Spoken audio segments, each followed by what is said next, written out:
This is BX Pan EQ, and although it's a 3-band equalizer, it's probably unlike any other EQ on your system. The main reason for this is that it's able to apply these 3 bands anywhere within the stereo field. It can also apply them anywhere between 20 Hz and 20,000 Hz. So this gives you a great deal of control. Let's say you want to attack something up here at about 9 kHz. In the right-hand side of your mix, you can do that. Activate another band and you could maybe attack a low tom down here in the left and remove some of that frequency. Let's say you want to look at a vocal that's nearer the center, that's somewhere around the mid-range, and enhance that. You can do. So as you can see, this allows us to attack specific instruments in our mix, and the problem-solving potential here is really limitless.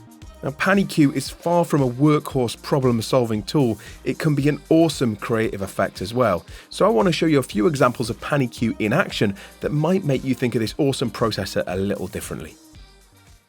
So in this first example, we've got Pan EQ strapped across a stereo drum bus. I'm going to show you how to enhance stereo width, high end and low mid all at the same time. So let's go ahead and take a listen to our drum group without any Pan EQ applied. It sounds pretty good, but we could do with adding some life. Now at this stage, we get a really great overview of our stereo information. In the display area here, we can change the speed of this and even the color to taste.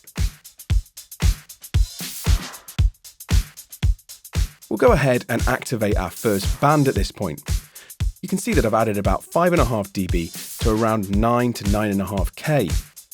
There's a focus control here, which allows us to decide how much of the stereo field we act upon, and this is displayed in the bottom section here.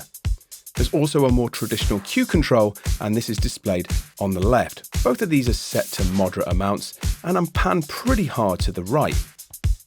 If I go ahead and activate the next band, you'll hear that we really start to open up the stereo width at the same time as enhancing the high end. This is because I put these two controls at different places, both in the stereo field and also different places within the frequency range. The third band acts on the low mids, right in the center, so the high end of the kick and the low end of any percussion. We can solo each of these bands and hear them in isolation.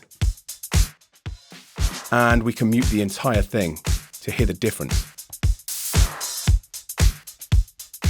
We really liven up the drum loop here.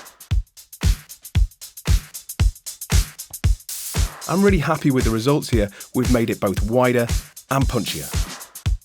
So now I want to show you something a little different. We're going to use automation to move the 3 bands around independently to create a really dynamic and interesting effect. I'm going to play the whole mix, and then I'm going to focus in on a couple of elements that we're going to work on.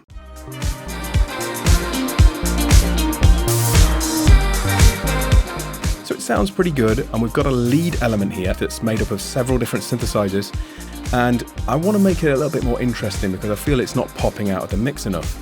Now you can probably see some controls moving already, and that's automation that I've put in place.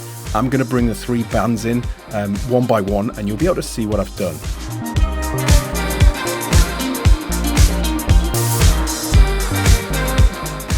Now let's switch the whole thing on.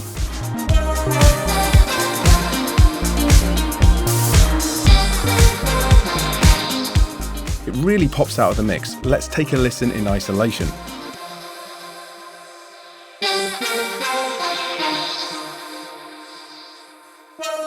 So the bands are moving in opposites to each other, and really it's pretty random, but I had fun creating the automation and it really makes a difference. Let's turn it off.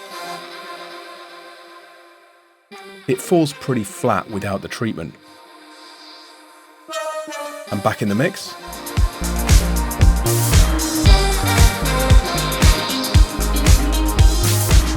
That's really great. Now I want to take a look at one of the pad sounds in the mix.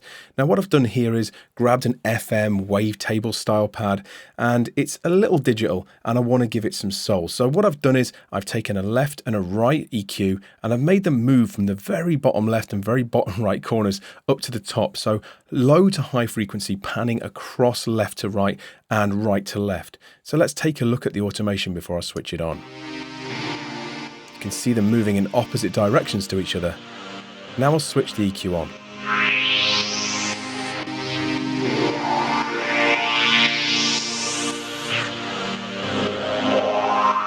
And then I added a third band which moves around the high frequency.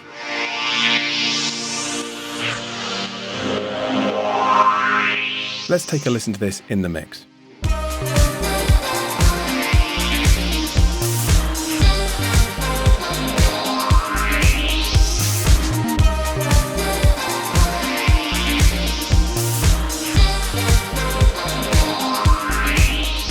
So there we go, 3 instances of Pan EQ doing 3 very different things. One enhancing stereo width and bringing out frequencies that we want to hear in a drum group.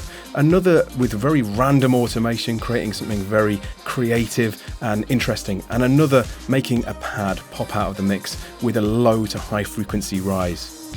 Pan EQ is a really creative effect and so much more than a standard stereo workhorse tool. Hopefully you can use it in your mixes in similar ways, and really the only limitation here is your imagination.